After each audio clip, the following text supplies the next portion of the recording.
Bueno, la conferencia de esta noche es acerca de la batalla de las Biblias. No iremos directamente en la Biblia esta noche, sino que miraremos a la historia en esta batalla, y mañana a la noche, bueno, en las próximas conferencias estaremos estudiando a la Biblia misma. Así que no se olviden de traer sus Biblias mañana a la noche. ¿De qué se trata de toda esta batalla? Sabrá que en el pasado la Biblia era un asunto muy importante, y hubo guerras que se combatieron sobre esta Biblia. Y la iglesia medieval prohibió la Biblia, pero hoy todos parecen estar satisfechos de que todos tengan una Biblia. Entonces, ¿ha cambiado la actitud o ha cambiado algo más? Mateo 4, versículo 4. Él respondió y dijo: escrito está, no solo de pan vivirá el hombre, sino de toda palabra que sale de la boca de Dios. Cité este texto de la versión inglesa, King James, nosotros de la Reina Valera, porque si no, no tendría un problema, porque solo les podría leer la mitad del verso a ustedes. Pero sin embargo dice: escrito está, no solo de pan vivirá el hombre, sino de toda palabra que sale de la boca de Dios. Obviamente es importante que conozcamos la palabra de Dios. Isaías 8:20, a la ley y al testimonio, si no dicen conforme a esto, es porque no les ha amanecido. En otras palabras, si no hablas de acuerdo a la palabra de Dios, y si no hablas de acuerdo al testimonio, de los cuales los profetas han hablado, sobre las acciones de Dios, las cuales tienen que estar en armonía con el Torah, los primeros 5 libros de la Biblia, entonces ya no hay luz en ellos, no les ha amanecido. Así que no vengan con algo contrario a la palabra de Dios. Apocalipsis 22:18 dice: yo advierto a todo aquel que oye las palabras de la profecía de este libro, si alguno añade a estas cosas, Dios traerá sobre él las plagas que están escritas en este libro. Y si alguno quita de las palabras del libro de esta profecía, Dios quitará su parte del libro de la vida, y de la santa ciudad, y de las cosas que están escritas en este libro. Así que es algo muy serio. No se metan con la palabra de Dios. ¿Estaría de acuerdo que eso es lo que dice? Esta es una amonestación muy seria. Y obviamente, si el hombre no vive solo de pan, sino de cada palabra que sale de la boca de Dios, si usted añade y quita algo y la mezcla y la cambia, esto podría acarrear problemas. Bueno, hoy en día tenemos muchas Biblias y hay un montón de traducciones de la Biblia. Ahora, ¿cuál es la mejor? Les dirán que las traducciones modernas son las mejores. Y sí, en muchas maneras lo son. Con la moderna erudición griega, muchos de los versos en las Biblias modernas tienen una mejor traducción que las versiones viejas por el mejor conocimiento de la terminología griega. Pero, si la gramática ha mejorado, ¿significa eso que el contexto tiene que ser mejorado o cambiado?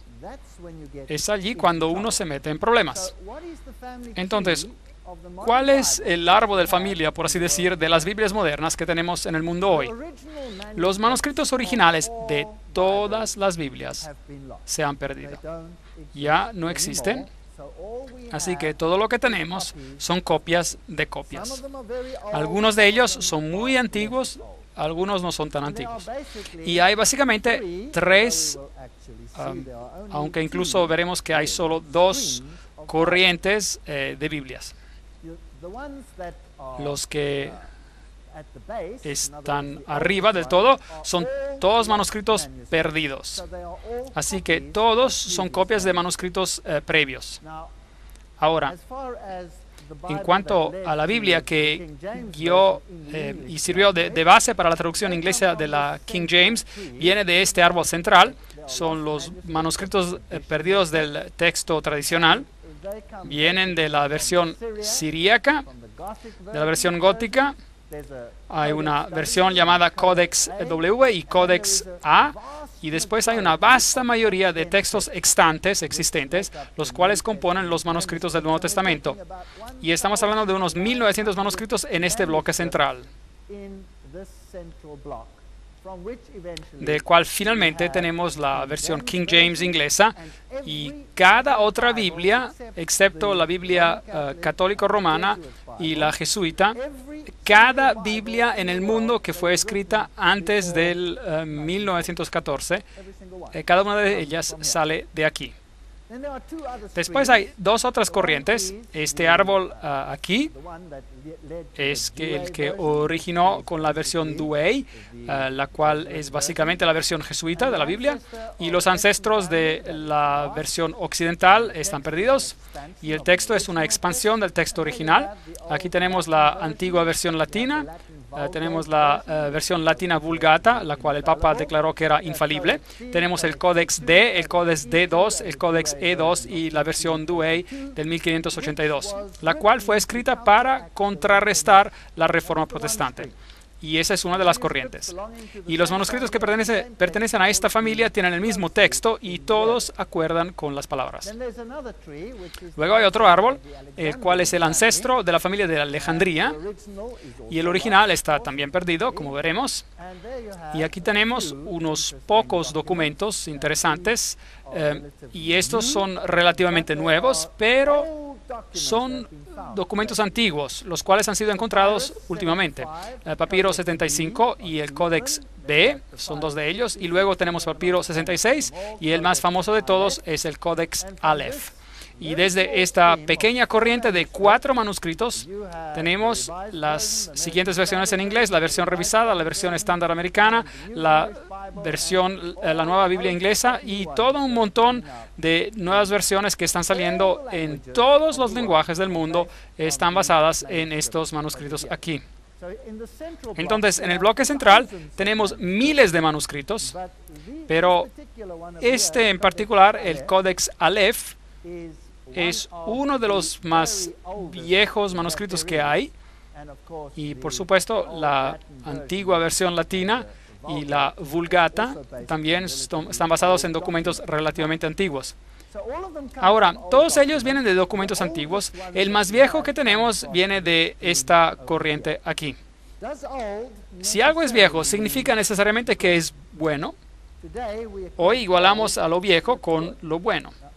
Ahora, viejo o antiguo no necesariamente significa bueno. Es un punto muy importante para recordar.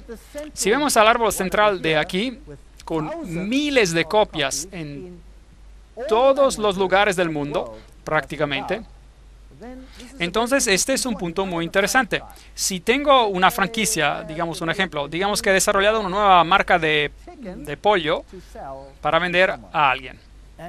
Tengo una gran receta que ahora voy a basarla en una franquicia y la voy a mandar a cada país del mundo, y van a seguir esta receta al pie de la letra y van a vender zapallo con pollo azul, por ejemplo, o lo que sea, con esta franquicia. Ahora, todos reciben la receta original y diligentemente la traducen, porque los alemanes la necesitan en alemán, los portugueses en portugués, los españoles en español, etcétera, etcétera. Así que cada uno diligentemente la copia, y ahora literalmente hay miles de copias en varios lenguajes del original que fue escrito y enviado. A lo largo de los años, el original es copiado tantas veces que eventualmente se deshace. Así que todo lo que tienen son copias. Es todo lo que usted tiene. Y luego un día, alguien se dice a sí mismo: ¿sabes? Es una gran receta. Me gustaría cambiarla un poquito y robar esta franquicia para mí mismo. Entonces él altera la receta y dice: hola amigos, yo tengo la receta original. Entonces ahí está, y bueno, él la quema un poquito y la hace pasar por vieja. Eso no significa que eso pasó aquí con las Biblias, pero bueno, es un ejemplo. Entonces él tiene la receta original y empieza su franquicia con la nueva receta. Ahora todos dicen: oh, ahora ¿cuál es la original? ¿Esta o la otra? Eso es altamente problemático. Ahora tenemos dos, ¿cuál es la correcta? Bueno, ¿qué se hace? Usted dice: espera un momento, el original ha sido copiado y traducido en tantos lenguajes diferentes. Consigamos el alemán y el español, el armenio, el serbo, y revisémoslos. Y así todos estarán de acuerdo con este y no con la otra. ¿Cuál era el original, pues? El que tenía una muchedumbre de testigos apoyándolo, ¿sí o no? Muy bien. Y eso ustedes lo encontrarán solo en la corriente central. Hay una muchedumbre de testigos en la corriente central. Quiero decir que hay más de 1900 documentos allí y todos están de acuerdo. Ahora, los originales han sido copiados tantas veces que ya no existen. Pero, ahora eso es interesante. En esta corriente de aquí hay muchos versos que faltan, que ya no existen para nada. Y en esta corriente de aquí hay muchos versos que no existen para nada, que están, pero en esta corriente de aquí.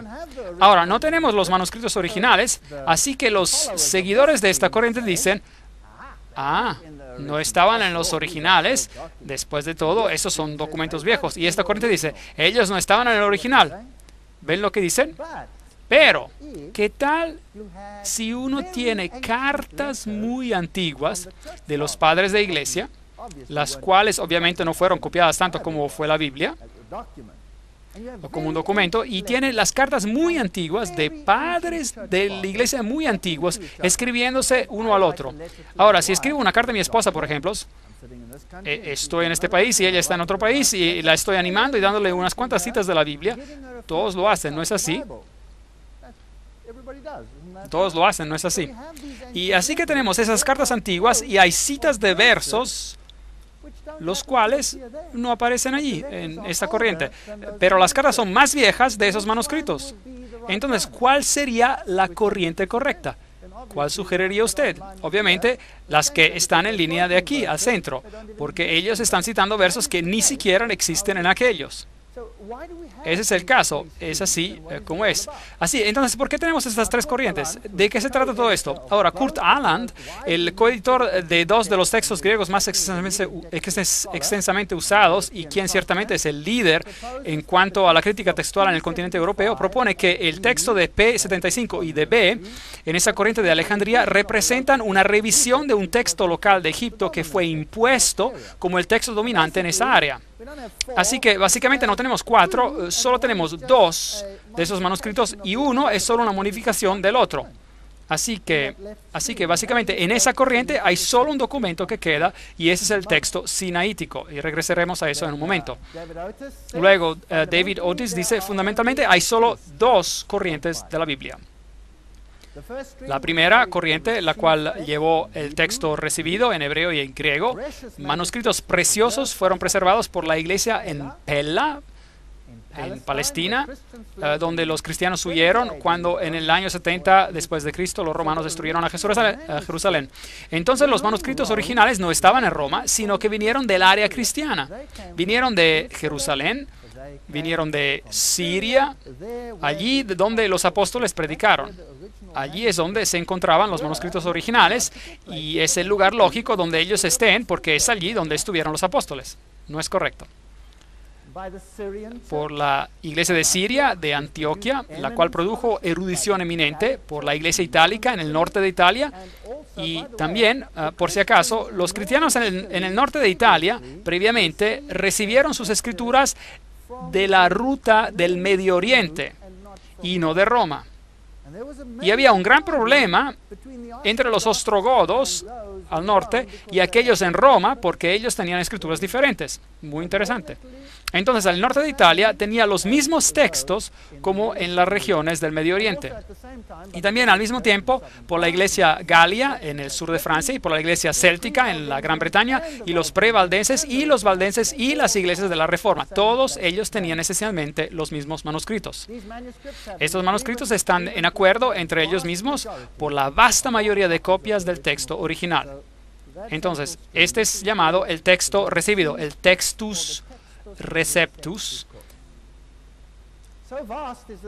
Tan vasta es esta mayoría que hasta los enemigos del texto recibido admiten que una 19/20ª parte de todos los manuscritos griegos son de esta clase. Casi cada uno es de esta clase. Y luego hay una segunda corriente, la cual es muy pequeña y está basada en manuscritos antiguos, no dudemos de eso. Estos representan en griego el manuscrito Vaticano o Codex B en la librería en Roma. Y este fue usado para contrarrestar la reforma, porque dice cosas diferentes de las que los reformadores utilizaban. Entonces, en ese tiempo de la reforma, el Codex B se convirtió en muy prominente. Y luego tenemos el texto sinaítico o el Codex Aleph, el cual fue encontrado en la región de Egipto. Y les mostraré el lugar más tarde. Y viene del texto de Alejandría. Así que tenemos este, y fue encontrado en una fecha muy interesante. Fue encontrado en el 1844. Entonces este es el que ha encontrado, el que ha sido encontrado más recientemente de todos los manuscritos antiguos, y es un documento muy antiguo. Así que cuando diga en su Biblia que esa traducción está basada en manuscritos antiguos, entonces la idea está planteada que antiguo significa bueno. ¿Están conmigo? Pero antiguo no necesariamente significa bueno, solo significa antiguo. Eso es todo lo que significa. En latín tenemos la Vulgata o la Biblia latín de Jerónimo en 383 después de Cristo, es muy vieja. Y hay unos problemas con esa Biblia que, como veremos también, en inglés hay la Biblia jesuita del 1582 después de Cristo, que fue escrita en lengua vulgar, si desea, para contrarrestar la Biblia de la Reforma. Y la Vulgata reaparece después con grandes cambios en la Douay o la Biblia católica, sobre la cual la versión inglesa de las Buenas Nuevas y muchas otras versiones inglesas modernas se basan hoy en día. Entonces, esta controversia, como vemos aquí, y cada declaración que hago, de hecho, tendrá una cita, así que nadie dirá que lo dije yo. Yo no digo nada, solo leo. La controversia presente entre la versión inglesa tradicional King James en inglés y las versiones modernas es la misma lucha entre la primera iglesia y las sectas rivales. Entonces, la primera iglesia tuvo esta batalla porque estos manuscritos antiguos son diferentes, y la iglesia moderna tiene esta batalla. Así que ambos tienen una batalla. Hubo una batalla en el principio, hubo una guerra en el medio con la Reforma, una guerra literal sobre la palabra de Dios, y ahora tenemos otra batalla surgiendo en nuestros tiempos, la batalla final. Creo que será esta la última batalla. Esta es mi opinión. Entonces, la batalla se luchó entre los valdenses y los papistas desde el IV al XIII siglo, y más tarde entre los reformadores y los jesuitas en el siglo XVI, y hoy la batalla va a ser hecha entre cualquiera que represente las Biblias que esas personas también defendieron, y cualquiera que represente el otro lado. Necesitamos entender que muchas de las nuevas traducciones son tomadas de manuscritos viejos. Sin duda, como les había explicado, las personas creen que son más fiables, pero no, solo son más viejos. De hecho, ellos están diciendo, ahora escucha atentamente, que un manuscrito que fue encontrado en una canasta de basura de papel en una cueva en el monte Sinaí, y manuscritos dudosos de Alejandría, donde tenía todo ese movimiento de ocultismo, son más fiables que el texto recibido. Eso es lo que estás diciendo. Así que estos manuscritos dudosos son más fiables. De hecho, el que fue encontrado en el monte Sinaí fue arrojado porque había sido copiado y borrado, y según la ciencia que estudia cuántas veces un manuscrito ha sido copiado y borrado y vuelto a escribir, parece que este ha sido borrado y reescribido en muchos sitios hasta unas 70 veces. De hecho, fue tan borrado y reescrito que lo botaron. Pero este es el manuscrito en el cual todo está basado hoy, como fiable. Ahora, ¿de dónde vienen estos manuscritos?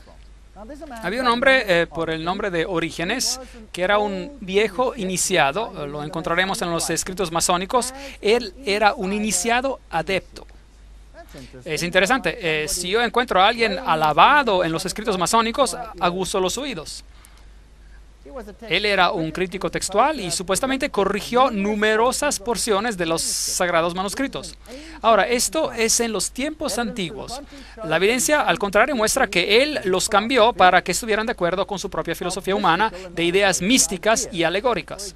Por ejemplo, él creía que el hombre era divino, y por eso no solo había un hombre divino que vino a esta tierra, sino que todos somos divinos, el cual es enseñanza masónica hasta estos días. Y por eso ellos creen que esos manuscritos, de hecho, fueron corrompidos. Así que del nacimiento de Cristo hasta el año 400 después de Cristo, algunos evangelios gnósticos aparecieron. Pablo menciona de esto en 2 de Corintios 2:17, que dice: pues no somos como muchos que se benefician falsificando la palabra de Dios. Entonces, en los tiempos de Pablo, ¿estaban corrompiendo la palabra de Dios? ¿Sí o no? Sí, la estaban corrompiendo. Y ellos la estaban corrompiendo con ideas gnósticas. Y esto era para traerlas en línea con un pensamiento ecuménico, que todas las religiones son básicamente lo mismo y que no deberíamos elevar una más que la otra. En el año 331 después de Cristo, y es cuando realmente empieza el problema, Constantino ordenó que se escribiera una Biblia ecuménica. Ve, la cristianidad estaba diciendo: Jesús es el camino, la verdad y la vida. Y todas las doctrinas con respecto al cristianismo eran problemáticas porque se enfrentaban claramente al paganismo. Y por eso Constantino, que trató de juntar las dos, comisionó a un hombre llamado Eusebio, quien era, de hecho, un seguidor de Orígenes, que escribiera una Biblia ecuménica. Eso quiere decir cambiar la palabra de Dios usando escrituras gnósticas para que sea aceptable a los paganos como también a los cristianos. Y eso fue lo que ellos hicieron. Pero los primeros cristianos rechazaron estos manuscritos y dijeron que no son de Dios. Y por eso las Biblias ecuménicas fueron a librerías secretas y allí estuvieron para que más tarde sean sacadas como manuscritos antiguos. Había cerca de 50 copias hechas por Eusebio y fueron distribuidas y terminaron en dos grandes áreas, mayormente en Roma y en Alejandría, donde tenían los estudios esotéricos, del cual estudiaremos más adelante. Bueno, Orígenes creía en la así llamada herejía aria. Ahora, la herejía aria es que Jesús no era Dios y que Dios es básicamente, si desea, es un Dios panteísta, un Dios en todo. Así que básicamente todos podríamos tener una chispa divina en nosotros, las cuales son enseñanzas masónicas. Es interesante que el catolicismo romano alega que él es antiarriano y que peleó guerras y destruyó personas que eran arias.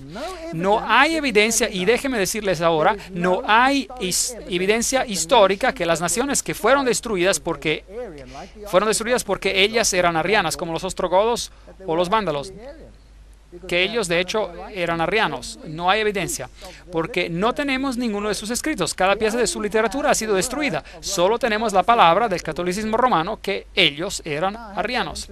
Pero ahora tengo algunas noticias interesantes para ustedes. ¿Recuerda ayer que les dije que los templarios tienen dos doctrinas? Una es exotérica y la otra es esotérica. Una es para el goyim, el ganado, y la otra es para las personas del interior. Ahora, el evangelio para los de afuera, él es no arriano, pero el evangelio interior del catolicismo romano es arriano. ¿Y ahora qué hacemos con esto? ¿Y cómo sé que esto es arriano? Es porque el Papa ha declarado la Vulgata, la versión Vulgata de la Biblia, como la Biblia infalible, y la Vulgata es arriana. Remueve la deidad de Cristo. ¿No es interesante? Entonces, ¿de qué se trata esta batalla? La batalla es acerca de Jesucristo, así como era desde la prehistoria, la historia antigua. La batalla es acerca del Hijo de Dios. ¿Y a quién vamos a defender?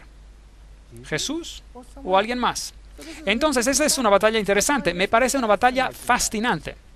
1481 después de Cristo, el manuscrito del Vaticano fue descubierto en la librería del Vaticano. ¿No es eso interesante? Justo a tiempo para contrarrestar la Reforma. Justo a tiempo. Porque la Reforma estaba usando el texto recibido, no había otro texto. Así que ahora usted debe creer que hasta el 1481 Dios había guardado la verdad de la Biblia de todas las generaciones hasta el 1481, que todos estaban basados en manuscritos equivocados. Y afortunadamente el Vaticano descubrió el manuscrito correcto. en 1481 para contrarrestar a la Reforma, y ese manuscrito varias veces pone la deidad de Cristo a un lado, y eso es arriano. Entonces, esa es una doctrina interior y es una doctrina templaria. Vimos esto en la conferencia que tuvimos ayer, y es probablemente un manuscrito que sobrevivió de Eusebio.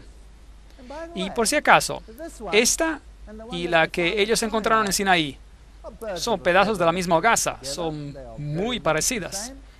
Entonces es por eso que básicamente hay solo dos corrientes: la inmensa mayoría del Textus Receptus y luego esta corriente. Y luego tenemos la fecha mágica, 1844. El manuscrito sinaítico es descubierto en el monte Sinai en un monasterio de Santa Caterina. Muy interesante. Esa es la vieja iglesia cóptica, básicamente es la iglesia oriental bizantina, la cual es exactamente lo mismo como el catolicismo, porque eran uno y el mismo. Y está de acuerdo absolutamente con el manuscrito vaticano, que es totalmente arriano. En el año 1881, dos profesores del Reino Unido, de Inglaterra, Westcott y Hort, crearon el texto griego. Y este está basado, por supuesto, en estos manuscritos, en el manuscrito del Vaticano y el manuscrito del Sinai, apoyándose más en el manuscrito del Sinai para que no pareciera demasiado católico. ¿Están conmigo? No debería parecer muy católico porque esos señores eran protestantes. Bueno, digamos que ellos eran supuestamente protestantes. Y la Biblia de los Testigos de Jehová fue entonces cambiada como resultado de estas nuevas escrituras. Ahora, esto fue al comienzo de los años 1900 cuando todo esto empezó a salir. Y los Testigos de Jehová no tenían otra Biblia en inglés que la King James. Entonces un día se les dijo, bueno, tomen sus Biblias de King James en inglés, bueno, y mientras ellos se sentaban y entraban, se les dio un lapicero negro y se les dijo, bueno, vamos a modificar la King James, esta versión inglesa, tachen esto, esto y esto, lo que sea, y los tacharon afuera. Ellos no tenían su propia Biblia, no existía al principio del 1900. Así que los Testigos de Jehová fueron los primeros que sacaron inmensas secciones de la Biblia. Les mostraré eso mañana en la noche, lo que tacharon. Y esto debe ser enfatizado, que el argumento no es entre un texto antiguo y uno reciente, pero en dos formas antiguas de texto. ¿Están conmigo? Ese es el argumento. Interesante. Ahora, Tyndale, el traductor inglés de la Reforma de la Biblia, él por supuesto usó el texto recibido, y esto realmente irritó al Vaticano porque el otro texto todavía no había sido encontrado, de hecho. Y él usó el texto recibido para la Biblia y le dijo al Papa, si Dios me guarda la vida, dentro de unos pocos años haré que un niño que tira del arado sepa más de las Escrituras que usted. Es una declaración bien fuerte. Una vez más, me gustaría reiterar que el argumento no es la King James, la versión inglesa antigua, contra las otras versiones. El argumento es el texto recibido, el Textus Receptus o Receptus, comparado con la pequeña corriente que viene del Sinaí y del Vaticano. Ese es el argumento. Y por si acaso, cualquier Biblia, en cualquier lenguaje que existió antes del 1900 es basada sobre el texto recibido. Así que si usted va a Serbia, ellos tienen el texto recibido. Si usted va a Grecia, ellos tienen el texto recibido en griego. Si va a cualquier país en el mundo, la Biblia luterana, cualquier Biblia, todas están basadas en el texto recibido, cada una de ellas. Pero después del 1900, las versiones modernas ya no están basadas en esto. Bueno, cuando esta Biblia salió, los jesuitas fueron llamados para ayudar. Una gran crisis, porque ahora estaba claro que las enseñanzas de Roma no estaban de acuerdo con la Biblia. Y esta fue una de sus declaraciones. Note lo que los jesuitas escribieron. Debemos socavar, minar la Biblia de los protestantes y destruir sus enseñanzas. La reina de Inglaterra, dándose cuenta del daño que haría la Biblia jesuita, envió a Europa para Beza, un reformador, quien estaba con Juan Calvino, para ayudar a Thomas Cartwright. Con una mano él tomó todos los manuscritos griegos y con la otra mano él tomó todos los manuscritos en latín del texto recibido y le dio figurativamente golpe tras golpe a la Biblia jesuita. Entonces comenzó la guerra. Eventualmente ellos enviaron a la Armada Española contra Inglaterra para hacerles la guerra. Y llegaron con 136 barcos armados, algunos con 50 cañones, y todo lo que tenía Inglaterra eran solo 30 barcos. Estos galeros gigantes vinieron e iban a aplastar a Inglaterra a causa de esta Biblia. Bueno, el caballero Francis Drake se levantó esa mañana y debió haber estado muy nervioso. ¿Pero qué pasó? Una tormenta vino durante la noche y los galeros españoles fueron hechos pedazos en la costa, hasta la costa de Escocia, la entera armada destruida en la tormenta. Y todo lo que él tuvo que hacer fue de limpiar. Y desde ese día Inglaterra se convirtió en un gran poder marino. Esa es historia. Ahora, ¿qué dijeron los jesuitas acerca de la Biblia? Aquí está la cita. Entonces la Biblia, esa serpiente, la cual con la cabeza erguida y ojos brillantes nos amenaza con su veneno mientras se arrastra en la tierra, será transformada en una vara tan pronto como podamos agarrarla. Por los 3 siglos pasados, esta áspide cruel no nos ha dejado reposo. Tú sabes bien con qué curvas nos entrelaza y con qué garras nos roa. Ellos odian la Biblia. El catequismo jesuita, aquí la cita, esto es lo que dice. Pregunta, ¿qué tal si las Sagradas Escrituras comandan una cosa y el Papa otra contraria a esta? Respuesta, las Sagradas Escrituras deben ser echadas a un lado. ¿Quién es el Papa? Él es el vicario de Cristo, Rey de Reyes, Señor de Señores, y hay solo un asiento de juez que pertenece a Dios y al Papa. Es una declaración bien fuerte. Ahora, ¿qué dice la masonería? Es bueno siempre de tener documentos comparativos. El libro Morales y Dogma, la fuente más importante, página 818, con respecto a la Biblia, Pike escribe, la lectura absurda de la iglesia establecida está tomando literalmente lo figurativo, alegórico y lenguaje mítico de una colección de libros originales de diferentes siglos. Bueno, él es bien despectivo. La insensatez con respecto a los libros hebreos, como si hubieran sido escritos por alguien poco imaginativo, duro, de intelecto práctico, de la Inglaterra de James, de Jacobo el I, y la intolerante impasibilidad del presbiterianismo escocés. A él no le gustaba esa traducción, él la odiaba. ¿Y cómo se sentía acerca de la versión templaria, la versión jesuita? Lo mejor para triunfar y ganar partidarios, los templarios simpatizaron con el remordimiento por destronar credos. Los templarios simpatizaban con el paganismo y animaban la esperanza para nuevas adoraciones, prometiendo a todos libertad de conciencia y una nueva ortodoxia que debería ser la síntesis de todos los credos perseguidos. Así que la masonería odia el texto recibido. Lo tiene en su logia puramente como un símbolo. Es tan sutil, es tan astuto y es tan diabólico, ¿no es así? Olvídense de esto. Regresemos al tiempo de la primera iglesia. Encontramos las versiones cópticas, las versiones latina y las versiones sirias. Ellas habían estado en circulación mucho antes que el documento Vaticano apareciera. Entonces, luego vienen los profesores de la Universidad de Cambridge que ni siquiera creían en la inspiración verbal de las Escrituras, Westcott y Hort, y ahora ellos van a cambiar todo. Por si acaso, la Biblia de Jerónimo, la Biblia de Roma, la que está usada por el Vaticano, la Vulgata Latina, como pudo ver el vídeo, acusó Jerónimo de emplear manuscritos corruptos griegos. Y el vídeo era contemporáneo de Jerónimo. Y si el vídeo no hubiese tenido los manuscritos de griego puro, no hubiera podido hacer esto. Así que mientras Jerónimo estaba escribiendo esta Biblia en latín, otros eruditos ya le estaban diciendo, oye, tú estás usando manuscritos corruptos para esto. Entonces, esta batalla es una batalla antigua, no es una batalla nueva. Así que estas versiones revisadas están basadas en manuscritos desde Egipto que fueron definitivamente corrompidos. Eso es lo que dicen la mayoría de los críticos. Uno de los más grandes críticos de todos los tiempos es Dean Burgon. Y cuando este gran hombre murió, entonces la corrupción empezó. Él era un bastión. Burgon escribe, no tan pronto estuvo el trabajo de los evangelistas y apóstoles reconocido como los homólogos necesarios y el cumplimiento de las antiguas escrituras de Dios y se convirtieron en el Nuevo Testamento, y luego dice que esto recibió tan buena recepción así como la recibió Jesucristo mismo. Ellos clavaron a Jesucristo en la cruz, ¿y acaso no clavarían su palabra en la cruz también? Básicamente es lo que él dice. malicia sin parar y asaltes sin compasión a la palabra de Dios desde el principio.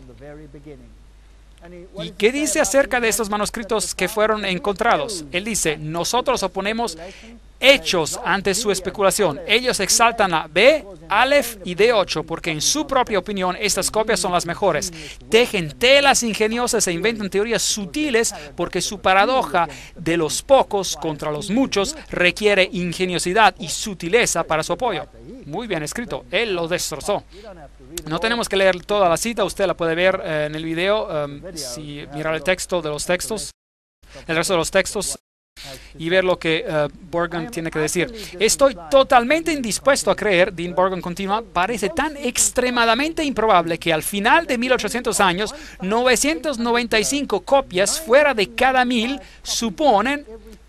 probarán ser de poca confianza, y ese 1, 2, 3, 4, 5 que permanecen, que su contenido hasta ayer era tan bueno como desconocido, serán encontrados por haber conservado el secreto de lo que inspiró el Espíritu Santo originalmente. Un punto de vista interesante. Él más allá continúa diciendo, ¿cuál mientras tanto debe ser pensado de aquellas guías ocultas, esas engañosas, que ahora si podrían nos perseguirían, nos persuadirían ir de nuevo a esos mismos códigos textos de los cuales la iglesia ya se purgó? Vuelvan a esos manuscritos antiguos. Y él toma a Tischendorf, el hombre que originalmente había descubierto los manuscritos, el manuscrito sinaítico, él lo critica a Tragels, critica a Westcott y critica a Ort, y muestra que él está totalmente en desacuerdo con sus erudiciones. Y luego esa declaración interesante, ¿quién? Pero esos con tendencias católicas podrían estar satisfechos con la noción de que Dios preservó el verdadero Nuevo Testamento en secreto por casi 1000 años y después finalmente se lo dio al pontífice romano para guardarlo. Ese es el punto de vista al que se llega. Literalmente, ese es el punto de vista al que se llega.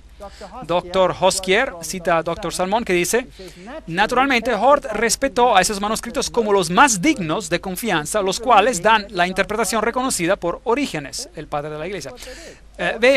Eso es lo que ellos hicieron. Hort, el profesor de Inglaterra, él era un seguidor de Orígenes y tendremos que comprobar eso. No podemos hacer declaraciones así nomás. Tú siempre serás mi amigo, dice, pero ya no puedo ignorar más las críticas. Ese es el doctor Frank Loxon, al doctor F. Lockman, uno de los más grandes traductores. No puedo refutarlos y mi querido hermano, no tengo ninguna cosa en contra tuya, pero la única cosa que puedo hacer bajo Dios es renunciar cada conexión con la versión Nueva Biblia Estándar Americana. Así que hay un miembro aquí del comité separándose a sí mismo personalmente de esta traducción. Bueno, vayamos a Alejandría a ver a lo que podemos encontrar. Aquí está la estatua de Horus, el secreto de los iniciados. Horus y Isis y Dionisios, los dioses. Esos secretos eran guardados en Alejandría y en la librería de Alejandría era famosa a nivel mundial por sus documentos ocultos. Entonces, por supuesto, los primeros cristianos que estaban basados en la Biblia se deshicieron de ese terrible lugar de información y quemaron la vieja librería alejandrina al suelo, lo cual fue algo catastrófico para el mundo oculto. Bueno, afortunadamente, el UNESCO, y es interesante, el UNESCO y su constitución fue escrita por un miembro de Calavera y Huesos. Por su información, ellos decidieron restaurarla y construirla en su lugar exacto, esta librería. Y allí está hoy en día las lámparas que habían puesto. Tienen cosas interesantes en ellas, como ángeles llevando cornucopias, de las cuales discutimos ayer. Si usted va y mira la librería, esta es gigante y tiene toda inscripción pagana en ella como la librería original tenía. Fue hecho de acuerdo al modelo. Todos los petroglíferos paganos y los símbolos de la antigua adoración del sol están en ella. Y este es Demetrius Phalerium, el fundador de la librería alejandrina. Y en este ellos todavía tienen algunos de los manuscritos antiguos que ocurrieron salvarse. Ahí tenemos los papiros de las señales del zodíaco, algo que la Biblia prohíbe. Aquí tenemos un pedazo del libro de los muertos, el cual es el libro egipcio de los muertos y es el opuesto de lo que la Biblia enseña. Este exalta al Dios de la muerte, la Biblia exalta al Dios de la vida. Luego tenemos estos petroglíficos aquí que son muy asquerosos, así que sacamos de ahí. Y tienen las deidades con sus hexágonos y Sócrates, el místico antiguo. Sócrates, por supuesto, murió por beber cicuta. Él era un iniciado y reveló algunos de los secretos y de acuerdo al juramento, si usted hace eso, usted puede morir con una copa envenenada, o si usted escoge, puede hacer que le degollen la garganta de oreja a oreja y tener su lengua arrancada a la boca. Él escogió la cicuta. Los muertos son exaltados. Esta librería es absolutamente enorme. Uno no puede imaginar cuán grande es. Hice un pequeño video de esto, así que miremos para ver cómo es. Para darles una idea del tamaño, es absolutamente enorme y todos los símbolos interesantes paganos están ahí. Una réplica total de lo que debió haber existido ahí. Y para mostrar que yo estuve ahí, en caso de que alguien piense que no lo estuve, aquí están fotos tomadas desde lo alto de la librería. Esta fue abierta por Mubarak en el 2002. Es totalmente nueva, totalmente nueva. Tenía que ir a verla, tenía que ir a fotografiarla. Aquí ellos tienen una estatua de Prometeus llevando el fuego. De acuerdo con las escrituras ocultas, él es Lucifero, el que lleva la luz. Ahora veamos los símbolos en sus paredes. Ahora miremos a algunos de los manuscritos de los cuales Roma dice que son esenciales para comprender el Evangelio extendido. Roma puso la Biblia, y ese es solo el Textus Receptus, por si acaso, en el índice de los libros prohibidos. Ellos no pusieron su Vulgata, la versión Vulgata, en el índice de los libros prohibidos. Es la Biblia protestante que ellos pusieron ahí. Así que la iglesia temprana en Antioquia, como ya había dicho, usó los manuscritos sirios, y este es un libro que está prohibido por Roma. La Septuaginta, por otro lado, fue hecha por Alejandría, por la librería de allí, y en 285 a.C. Hechos interesantes. Los libros apócrifos, apócrifo significa cosas ocultas. El Concilio de Trento dijo lo siguiente en 1546. Quien quiera que no reciba como sagrado y canónico todos estos libros y cada parte de ellos, como comúnmente se leen en la Iglesia Católica y se contienen en la vieja edición latina de la Vulgata, o con conocimiento lideradamente desprecia las tradiciones del sistema completo, que sean estas personas malditas. Entonces, ellos dijeron que debemos aceptar a todos estos manuscritos. Brevemente repasémoslos. Vayamos al libro de Tobías 6, 4 a 8, donde dice: abre el pez y toma el corazón y el hígado y la vesícula. Si el diablo o un espíritu malo molesta a alguien, nosotros debemos hacer un humo antes al hombre o a la mujer, y la fiesta ya no deberá ser desconcentrada. Y para la vesícula es bueno ungir al hombre que tiene testigos mirando, y será sanado. Entonces, si usted quiere sacar a los espíritus malignos o de demonios, entonces agite la vesícula de un pez y haz humo de ella, y los demonios se irán. La Biblia dice: esas señales seguirán a los que creen. En mi nombre echarán fuera demonios. Marcos 16, 17. Hechos 16, 18 dice: esto lo hizo por muchos días, hasta que desagradando a Pablo, se volvió él y dijo al espíritu: te mando en el nombre de Jesucristo que salgas de ella. Y salió en aquella misma hora. Entonces, él no usó la vesícula de un pez. Libro de Tobías, otra vez, 12:9 dice: porque la limosna libra de la muerte y limpiará de todo pecado. Oh, qué lindo. Así que puedes pagar para que tus pecados sean quitados. Pero Pedro dice: pues ya sabéis que fuisteis rescatados de vuestra vana manera de vivir, la cual recibisteis de vuestros padres, no con cosas corruptibles como oro o plata. Dos doctrinas opuestas. ¿Cuál es correcta? ¿Usted cree que puede comprar su camino al cielo?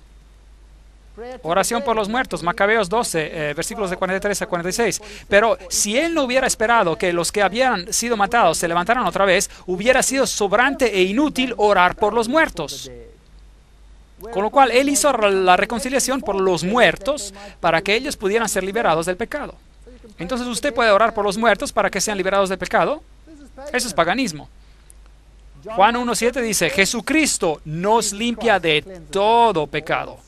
No existe nada como ese tipo de oración a los muertos. Y eso nos trae a la Biblia Vulgata, 1545 hasta 1563. Esa es la que fue declarada infalible. Ahora, ¿qué dice la Vulgata? Nuestra Biblia dice, toda escritura es de Dios. Y la Douay, la versión Douay, la cual está basada en la Vulgata, dice, toda escritura inspirada por Dios es provechosa. Entonces, solo algunas escrituras son inspiradas.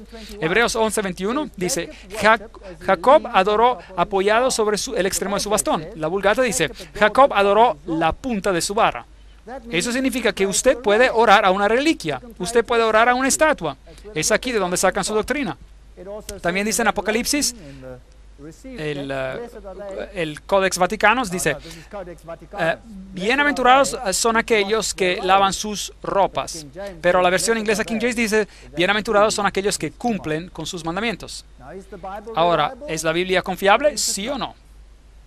Esa es una pregunta que no solo afecta a nuestra fe, sino que también afecta la doctrina de salvación y afecta la posición de Jesucristo.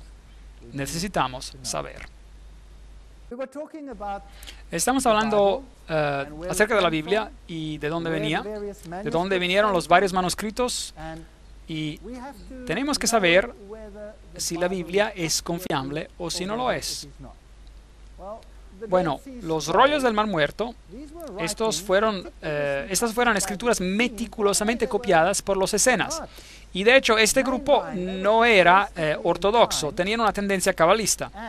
Pero los manuscritos antiguos que ellos copiaron eran exactamente como aquellos que encontrados en la Biblia hoy en día. Así que ellos, de hecho, apoyaron a la Biblia. Hasta el libro de Daniel, meticulosamente respaldado por esos manuscritos antiguos encontrados en 1949. Entonces, ellos probaron que la Biblia no había cambiado en todo este tiempo, y estos manuscritos fueron muy entusiasmantes. Pero luego otros manuscritos interesantes han sido encontrados, aparte de esos famosos que fueron encontrados, aparte de este famoso que fue encontrado cerca de Alejandría. Y esa es toda una serie de evangelios gnósticos. La revista Time informó de esto hace un tiempo atrás. Palabras del pasado, 46 escrituras excavadas acerca de Nag Hammadi en Egipto. En el 1945 cambió opiniones sobre la temprana cristiandad. Ahora, interesante, Egipto era la sede de la ciencia oculta, y estos fueron enterrados para guardarlos seguros. ¿De quién? Obviamente de los primeros cristianos que destruyeron la antigua librería pagana. Y estos manuscritos han sido encontrados desde el 1945 y están cambiando las opiniones del mundo. Algunos budistas están diciendo que si hubieran sabido que el cristianismo tenía tal manuscritos, ellos ni siquiera necesitaban haber sido budistas. Ahora, ¿qué dicen esos manuscritos? Esos son los llamados los evangelios perdidos, que son tan famosos hoy en día.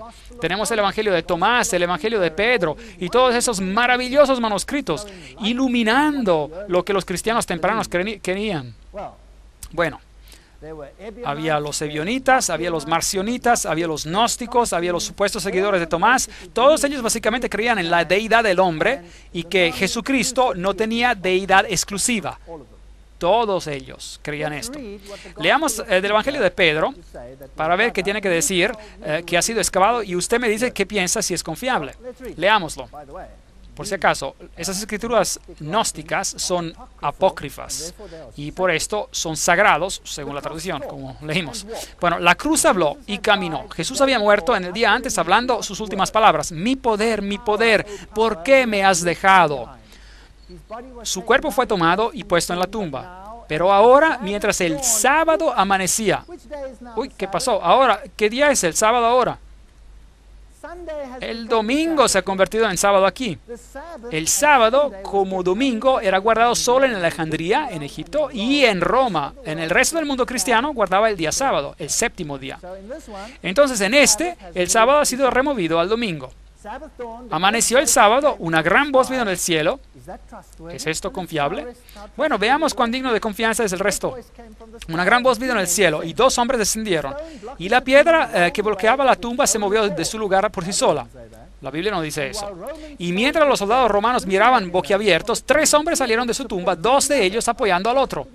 ¿Oh, Jesús no podía caminar cuando él salió de la tumba? ¿Su resurrección no era tan ilustre? Con la cruz siguiendo atrás. Oh, toda sola la cruz se mueve. ¿Acaso fue la cruz enterrada con él? No, la cruz le caminó por detrás. ¿Por qué? Porque ellos hicieron de la cruz un símbolo muy prominente en aquellos días. La cabeza de los dos miraron hacia el cielo, pero la cabeza del otro, que ellos guiaban, subió a los cielos. Y escucharon una voz: ¿han predicado a aquellos que están durmiendo? Entonces aquí tenemos la doctrina de predicar a los muertos. Una respuesta vino de la cruz. Sí. ¿Usted confía en este evangelio? Si lo hace, bueno, lo siento mucho por usted. Yo creo que eso pertenece de donde se encontró el otro manuscrito, en el basurero. Déjenme llevarles a Sinaí. Bueno, estaba interesado en ir a Santa Caterina, donde este manuscrito, este famoso manuscrito del cual todas las traducciones modernas están basadas, fue encontrado. Bueno, aquí está. Este es el protectorado de Santa Caterina. Ese es el monasterio, el famoso monasterio. Aquí están las calaveras de los monjes que fueron activos ahí. Y si desea, usted puede orar a ellos y recibir una bendición. Ellos le responderán aparentemente. Bueno, yo no vi ninguna posibilidad de que ellos me respondieran, no tenían aliento, pero sin embargo, bueno, usted puede si lo desea. Este es el Sinaí, así dicen. Y en la iglesia encontramos los símbolos del sol y la luna y todos los símbolos paganos. La famosa librería del Sinaí, donde esto fue encontrado, donde tenemos todos estos códices antiguos, escritos a mano, esos antiguos manuscritos, y el famoso Codex Sinaiticus, el cual fue encontrado por Tischendorf en 1844. Así que ahí lo tenemos.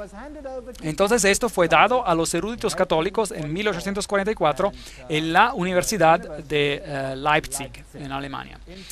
Una fecha interesante. Ese es el Codex Sinaiticus. Allí tienen algunos de los antiguos manuscritos que están en este lugar. Y historia interesante acerca de este monasterio. El tratamiento benévolo del monasterio del Sinaí por los árabes, que nunca lo destruyeron. Los islamistas nunca tuvieron problema con ellos, que tomaron la península en el siglo VII, y es debido a la patente de Mahoma y de su protección con derechos y privilegios que el profeta Mahoma, fundador de Islam, concedió a los monjes del monasterio del monte Sinaí. Entonces Mahoma protegió a este monasterio. ¿Quién más lo protegía? Bueno, aquí hay otro documento interesante. Napoleón Bonaparte, que era un framasón de 33 grados, a propósito, bueno, si había tal cosa en esos días, su hermano era el gran maestro en España y él era un alto framasón. Esos grados todavía no existían en esos tiempos, pero él era uno de los iniciados más elevados. Él protegió a este monasterio. Personas interesantes que protegieron a este monasterio.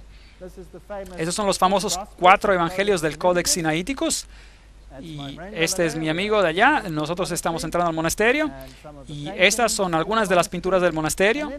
Y luego este arbusto fascinante aquí y todas las personas aquí alineándose para orar enfrente de este arbusto. Ese es el famoso arbusto. De hecho, este arbusto ha sobrevivido por millares de años y nunca se le ha regado con agua. Nunca se le regó agua. De hecho, es uno de los arbustos más famosos de la historia del mundo. Ese es el famoso arbusto ardiente que Moisés, ante el cual se inclinó. Así dicen. Nos contaron que nunca había sido regado. Estuve interesado porque a qué servía de esa tubería de ahí, pero ellos insistieron que era una tubería muerta, lo cual no había agua en ella, pero era un arbusto muy espinoso, así que me preguntaba si había otro detrás de él. Bueno, sin embargo, ustedes pueden orar al arbusto y este les puede dar una bendición. Bueno, yo no quise orar, pero pensé que quizá tocándolo lo ayudaría. Pero desde entonces no he sentido nada. Pero bueno, ahora ese es el tipo de paganismo que está siendo enseñado allí.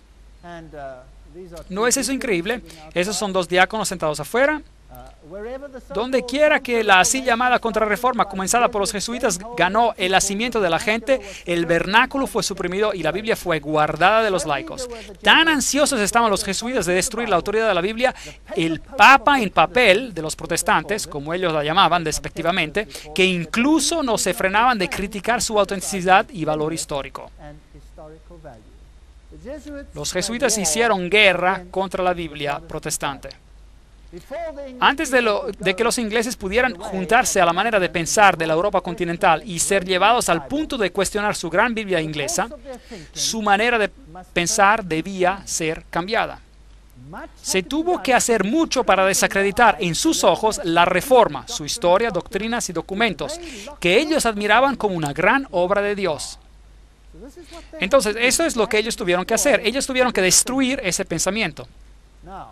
Ahora, una declaración muy interesante, y veremos de quién viene en un momento. A pesar de toda la persecución que ellos, los jesuitas, han tenido que enfrentar, este es un escritor católico que escribe, ellos no han abandonado Inglaterra, donde hay un mayor número de jesuitas que en Italia. Tomen apunte, un mayor número de jesuitas que en Italia. Hay jesuitas en todas las clases de la sociedad, en el parlamento, en el clero inglés, entre los laicos protestantes, hasta en las estaciones más altas. No podía comprender cómo un jesuita podría ser un sacerdote protestante o cómo un sacerdote protestante podría ser jesuita. Pero mi confesor silenció mis escrúpulos diciéndome, omnia munda mundis. Y ese es San Pablo, que se convirtió en judío para salvar a los judíos, y no era ninguna maravilla, por lo tanto, que un jesuita se fingiera ser protestante para la conversión de los protestantes. Pero preste atención, le ruego, para descubrir acerca de la naturaleza del movimiento religioso en Inglaterra llamado puseísmo. El clero inglés era antiguamente demasiado adjuntado a sus artículos de fe para ser sacudidos de ellos. Usted hubiera podido emplear en vano todas las maquinarias utilizadas por Bossuet y los jansenistas en Francia. Eran los que estaban, usted sabe, detrás de la Revolución Francesa, los jesuitas y todos ellos, para reunirlos a la Iglesia romana. Así que los jesuitas de Inglaterra probaron otro plan. Esto era para demostrar desde la historia y desde la antigüedad eclesiástica la legitimidad de las costumbres de la Iglesia inglesa, de donde, con esfuerzos de los jesuitas escondidos entre su clero, se levante una atención cuidadosa, estudiosa a la antigüedad cristiana. ¿Quién escribió esto? ¿Quién escribió que los jesuitas eran los sacerdotes en las iglesias protestantes? Era Descantes, sacerdote en Roma, profesor de teología, censor oficial teológico de la Inquisición. El hombre mismo nos dice que era así. Ahora, el romanismo es conocido por haber entrado recientemente a la Iglesia de Inglaterra. Antes del 1833, si usted sostuvo una misa como la se sostiene hoy, eso hubiera sido anatema. Si usted hubiera hecho y dicho las cosas que se dijeron en ese entonces, eso hubiera sido anatema. Luego las cosas cambiaron. Newman, el líder del movimiento Oxford, de regreso a la iglesia romana, solamente a través de la iglesia inglesa puede usted actuar sobre la nación inglesa. Deseo, por supuesto, que nuestra iglesia sea consolidada con y por y en su comunión, por el bien de la iglesia y por el bien de ustedes, y por el bien de la unidad. Él y sus asociados creían que el protestantismo era el anticristo. Muy bien. Faber, uno de los asociados de Newman, y él también hacía parte del movimiento de Oxford, dijo, el protestantismo está muriendo. Lo bueno que está en él está, por la misericordia de Dios, siendo recolectado en las cosechas de Roma. Toda mi vida, Dios mediante, será una cruzada contra la detestable y diabólica herejía del protestantismo. Entonces aquí hay una guerra en la iglesia inglesa. Yo creo, dice él, que el anticristo será el infiel y se levantará fuera de lo que se llama el protestantismo. Él está justo diciendo las cosas al revés. Y la iglesia de Roma e Inglaterra serán unidas una sola para oponerlo. Qué cosa fascinante. Apocalipsis 13:18, ellos lo cambiaron. Ellos no cambiaron el número 666, pero en la versión revisada ellos tienen una nota al pie de la página que dice que su número es 616. Solo por motivos de interés. Ahora hablemos de estos dos caballeros, Westcott y Hort. Esos son los que escribieron, basados en los manuscritos antiguos, el texto griego sobre el cual todas las traducciones modernas están basadas. ¿Quiénes eran estos dos caballeros y en qué creían? Ahora, todo lo que les voy a decir acerca de ellos viene de dos libros escritos por los hijos de Westcott y Hort, publicando sus propias cartas. Esto no es lo que alguien dice acerca de ellos, esto es lo que ellos mismos dicen sobre lo que creen. Esto es la fuente original. Es maravilloso tener citas como estas, y ellos probablemente desearían nunca haber escrito lo que escribieron después de esta conferencia. Hort, como también Westcott, rechazaron la idea de la infalibilidad de la Biblia, y Hort llamaba la doctrina de la expiación sustitutiva de Jesús, que Jesús murió por ti, él lo llamaba inmoral, y él negaba que el Génesis fuese historia real, y elogiaba a Darwin, y él negaba la divinidad de Cristo. ¿Eso suena familiar? ¿Quiénes eran esas personas? El profesor Westcott y Hort. Westcott nació en 1825 y Hort nació en 1828. Eran miembros de la iglesia ancha o iglesia alta de la iglesia de Inglaterra. Se convirtieron en amigos durante sus días de estudiantes en la Universidad de Cambridge. Trabajaron juntos. Westcott se convirtió en el obispo de Durham y Hort es mejor reconocido como el profesor de divinidad en la Universidad de Cambridge. Bueno, sus doctrinas son tan jesuitas que no me sorprendería si ellos eran dos de estos caballeros ilustres. La opinión de Hort sobre la evolución dice: el principio de un individuo es exactamente tan inconcebible como el principio de una especie. Me asusta ciertamente encontrarte decir que no has visto ningún hecho que apoya una visión tal como la de Darwin. Él era un darwinista. Y él dice, su libro me ha llevado a la conclusión que alguna clase de desarrollo tiene que suponerse. Entonces, él era un darwinista. Esta es una carta de Hort a Macmillan y que escribe otra última palabra en Darwin. No dejaré que el tema se abandone de manera apresurada o de hablar, o para hablar más correctamente, no me dejará caer a mí. Así que él continúa diciendo que es un darwinista.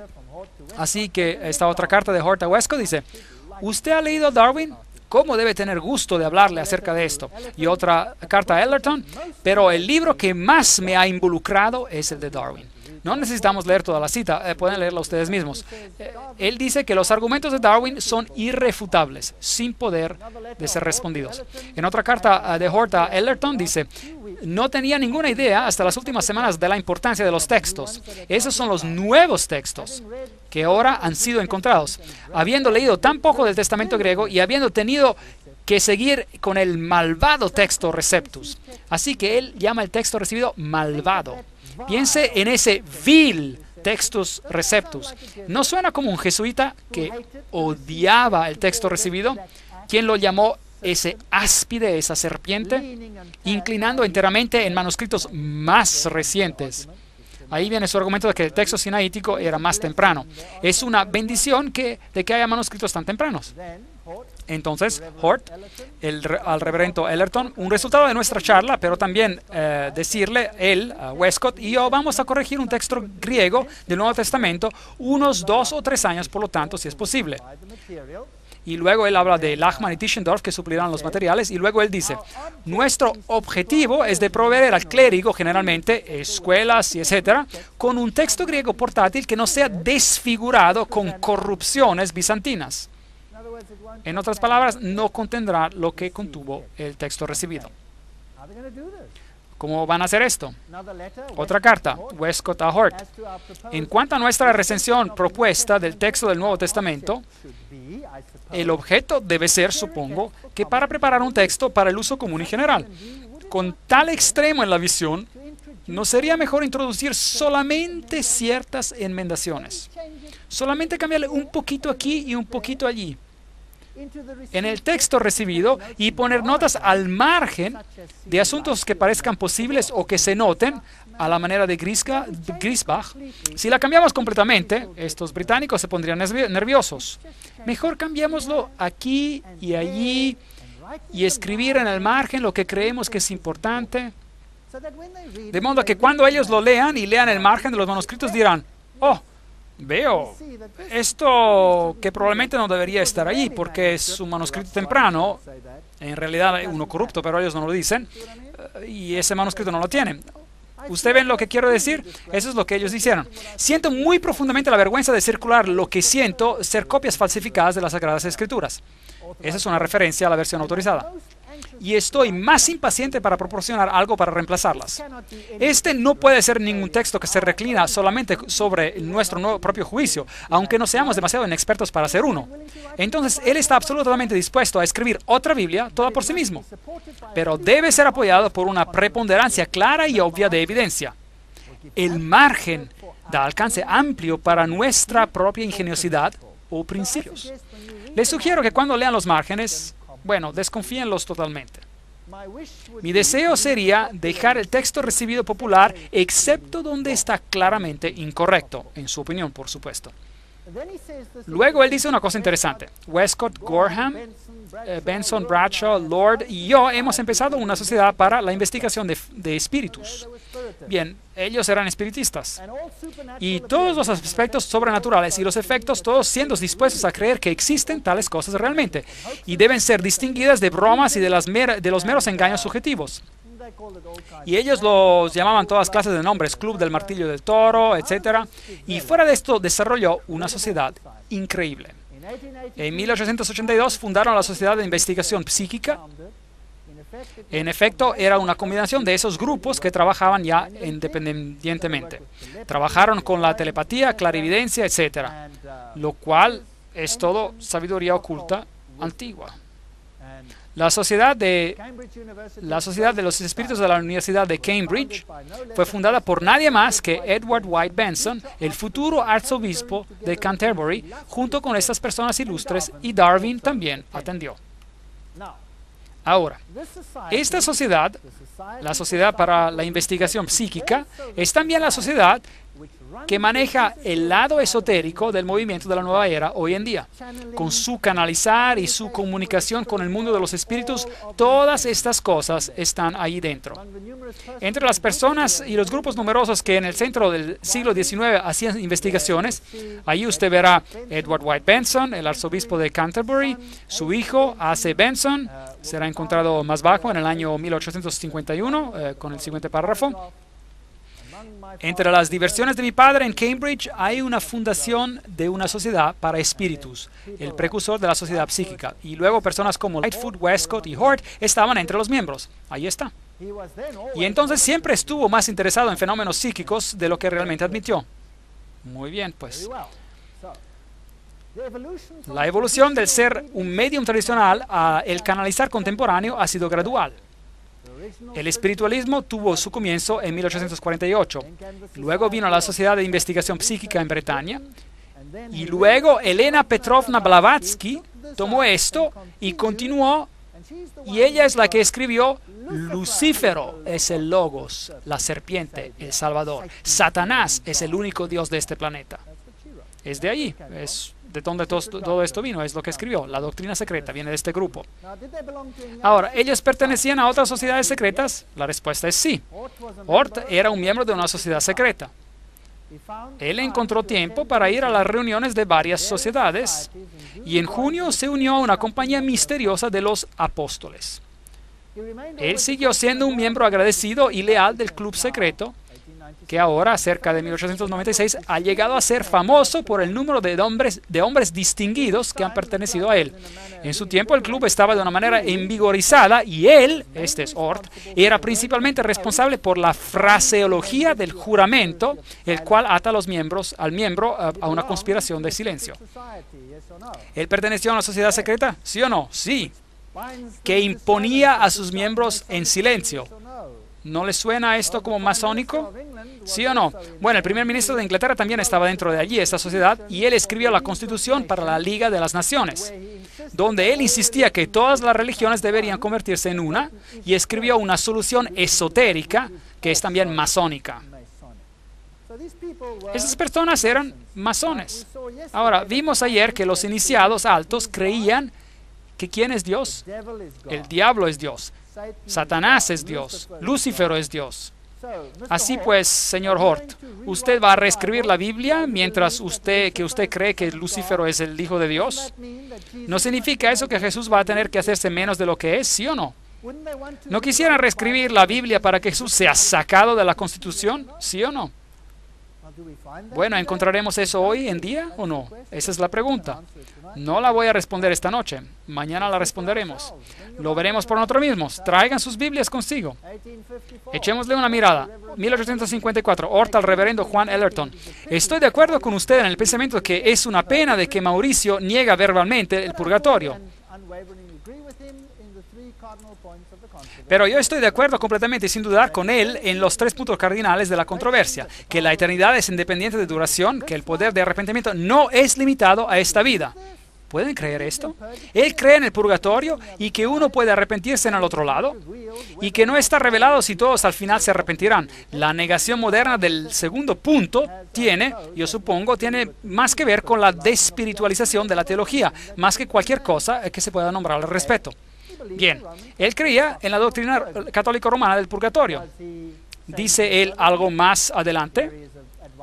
Mientras él aconsejaba a un estudiante joven, él escribió: la idea de purgación, purgatorio, quemando tus pecados en el otro lado, el de ser limpiado como por fuego, parece ser inseparable de lo que la Biblia nos enseña. ¿Está él enseñando doctrina jesuita o está enseñando doctrina protestante? Ustedes díganme. Él está enseñando doctrina jesuita. Pero es muy astuto en decir que es un protestante para que los protestantes acepten su Biblia, porque ahora esta Biblia viene de la pluma de un protestante, si usted no sabía. Así, esto nos enseña de los castigos divinos, aunque poco se dice directamente en cuanto al estado futuro. Me parece increíble que los castigos divinos deberían de cambiar su carácter cuando esta vida visible se termina. Entonces él creía en el purgatorio. ¿Qué dice él acerca de la expiación? De que Jesús murió por ti y por mí. Bueno, aquí está su carta en el libro Life, volumen 1, página 322. Yo creo que le mencioné a usted antes el libro de Campbell sobre la expiación, que es inestimable por lo que va, pero desafortunadamente él no sabe nada excepto de teología protestante. Bueno, ¿qué dice él pues? Carta de Hort a Westcott. Estoy de acuerdo enteramente, corrigiendo una palabra, con lo que usted dice sobre la expiación. Habiendo por muchos años creído que la unión absoluta del cristiano, o mejor dicho, del hombre con Cristo mismo, es la verdad espiritual de la cual la doctrina popular de la substitución es una falsificación inmoral y material. Increíble. De modo que la muerte de Jesús es una doctrina inmoral. Más bien, lo que es moral es algo que nosotros devenimos uno con Él en Cristo y nos hacemos dioses. Eso es moral. Ellos dicen que eso es moral. Ahora, ¿quién enseña eso? ¿Los jesuitas y los masones o la Biblia? ¿Quién enseña eso? Entonces, ¿quién era este hombre? Él pertenecía a una sociedad secreta, tenía un club psíquico y no solo eso, él odia el texto recibido y él escupe sobre la expiación de Cristo. Eso es como un templario, eso es como escupir en la cruz. Ciertamente nada puede ser más alejado de las Escrituras que la limitación moderna de Cristo llevando nuestros pecados y sufrimientos a su muerte. Pero ese hecho es solo uno de los aspectos de una herejía casi universal. Bien, esas son las personas que han creado el documento en el cual están basadas las Biblias modernas. ¿Usted piensa que son dignas de confianza? Yo no lo creo. Aquí está otra carta de Hort al reverendo Davis. Ningún ser racional duda la necesidad de una Biblia revisada. Y las objeciones prácticas populares son sin valor. Con todo, tengo una sensación creciente a favor de retrasar este proceso. Él tenía problemas porque los británicos todavía conocían sus Biblias. Por supuesto, ninguna revisión puede ser final y sería absurdo esperarla a la perfección, pero la crítica de ambos testamentos, sea en texto que interpretación, me parece ser ahora en este estado caótico, en Alemania, a lo mejor menos que en Inglaterra, que los resultados de una revisión inmediata serían peculiarmente insatisfactorios. Así que los británicos conocían a sus Biblias y este era un problema. Tenían que ser cuidadosos y astutos con lo que iban a hacer. Y él dice, bueno, primero leamos lo que dice aquí abajo. Es por supuesto verdad que podemos solo conocer a Dios a través de formas humanas, pero después pienso que toda la Biblia resuena con el lenguaje de Génesis 1:27 y nos asegura que las formas humanas son formas divinas. Aquí te tenemos, señor Hort. ¿Qué está diciendo? Él está diciendo que somos Dios, que nosotros somos Dios. ¿Quién enseña eso? Satanás enseña eso. Ahora, escuchen esto. 1 de Juan 5:7. En la King James, la versión inglesa, y la Reina Valera también del 95, porque tres son los que dan testimonio en el cielo, el Padre y el Verbo y el Espíritu Santo, y esos tres son uno. ¿Qué dice este verso acerca de Jesús? lo hace Dios. Usted buscará en vano en las Biblias modernas por ese verso. No lo encontrará en la Nueva Versión Internacional Inglesa, no lo encontrará en la versión revisada estándar inglesa, porque lo han removido para que ellos puedan ser dioses. Ort a Westcott. He sido persuadido por muchos años que la adoración a María y la adoración a Jesús tienen mucho en común en sus causas y resultados. Quizá la pregunta entera se puede decir implicada en la verdadera idea de la mediación, disculpen, la cual es corrupta casi universalmente en uno o en ambas de las dos direcciones opuestas. Entonces, ¿quién puede mediar por ti también? María puede. ¿Es eso una doctrina católica o una doctrina bíblica? ¿Qué dice el otro hombre? Westcott escribe: he estado tratando de recordar mis impresiones de La Salette. Eso es interesante. La Salette. Estaremos hablando acerca de La Salette, un santuario mariano. Deseo poder ver de qué verdad olvidada la mariolatría lleva testimonio y cómo podemos presentar de manera práctica las enseñanzas de los milagros. Bueno, señor Westcott, ¿así que quiere traer la mariolatría adentro y hacer Jesús de menos? Westcott al reverendo Benson: por lo que he podido juzgar, la idea de La Salette era de que Dios se revelaría a sí mismo ahora y no en una forma, sino en muchas. ¿Ve? Ecumenismo. Cosas fascinantes. De Ort al reverendo Rowland: ay, me temo, todavía hay serias diferencias entre nosotros sobre el tópico de la autoridad, y especialmente la autoridad de la Biblia. Si esta objeción primaria fuera quitada, y podría sentir que nuestras diferencias son solo de énfasis, y yo todavía podría, bueno, etcétera, etcétera.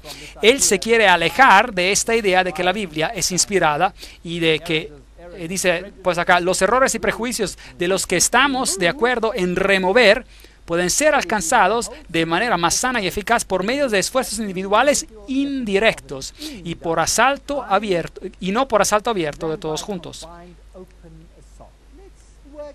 Trabajemos detrás de las escenas, dice, astutamente y silenciosamente, de modo que no traigamos una crisis prematura. Esta gente era muy lista.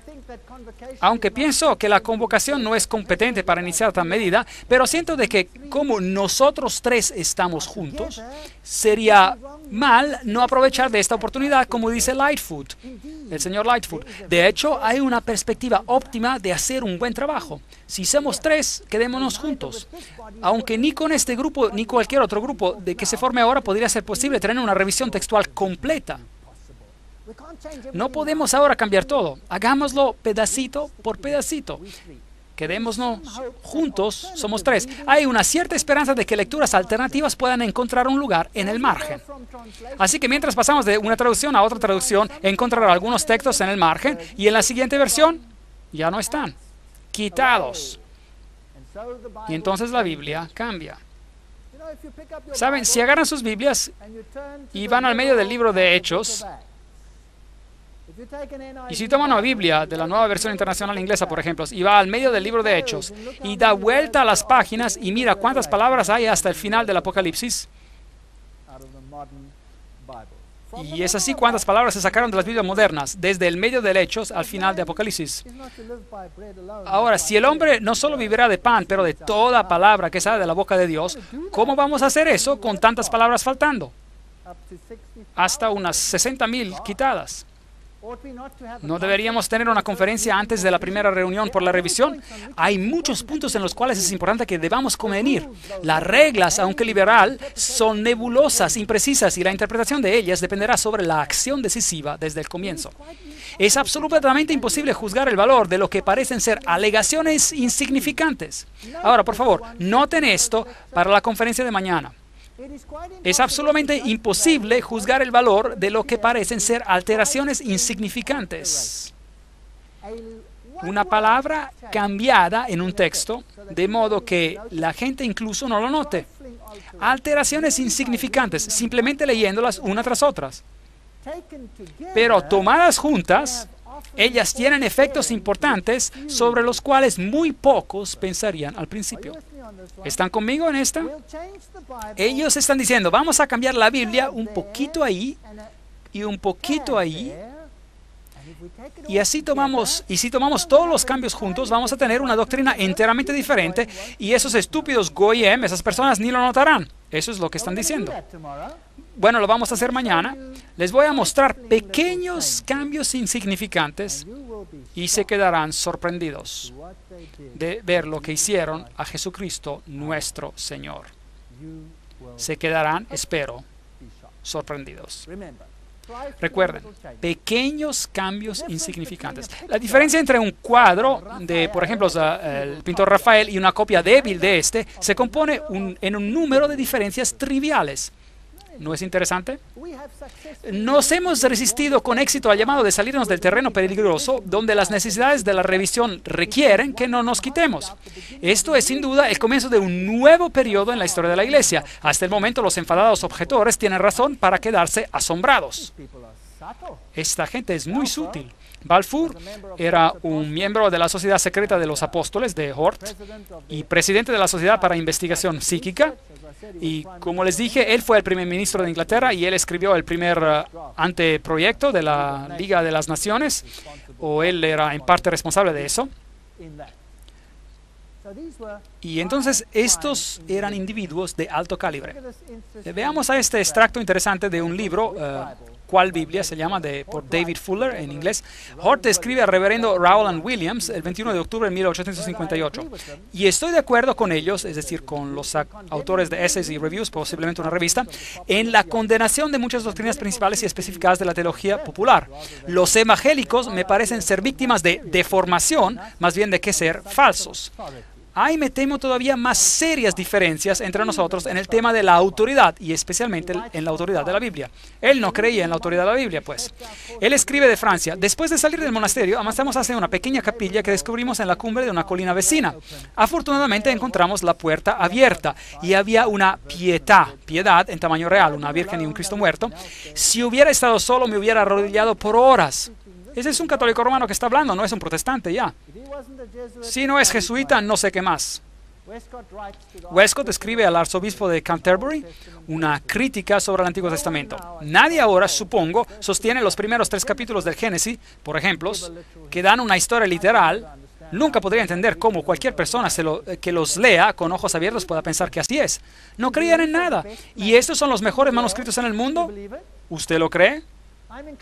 Estoy inclinado a pensar que ningún estado como el Edén existió, y que la caída de Adán en ningún grado se diferenció de la caída de cada uno de sus descendientes. Ellos dicen que no hubo ninguna caída en el pecado. Esta es una enseñanza oculta. Hort escribe: la opinión pura de Roma parece ser más cercana y más probable a conducir a la verdad que la de los evangélicos. Entonces Roma está correcta y la otra opinión está incorrecta. Hort escribe a Westcott: recuerdo haberme sorprendido a ti y haberte sorprendido a ti y a Lightfoot no hace mucho tiempo por expresar una creencia que el protestantismo es un asunto parentético y temporal. Ya nos podremos librar de él. Está en nuestro camino. Es una interferencia nauseabunda al momento, dicen ellos. Ahora hemos visto, en primer lugar, cuando miramos en la historia de dónde estos manuscritos vienen, que los manuscritos tienen 3 corrientes.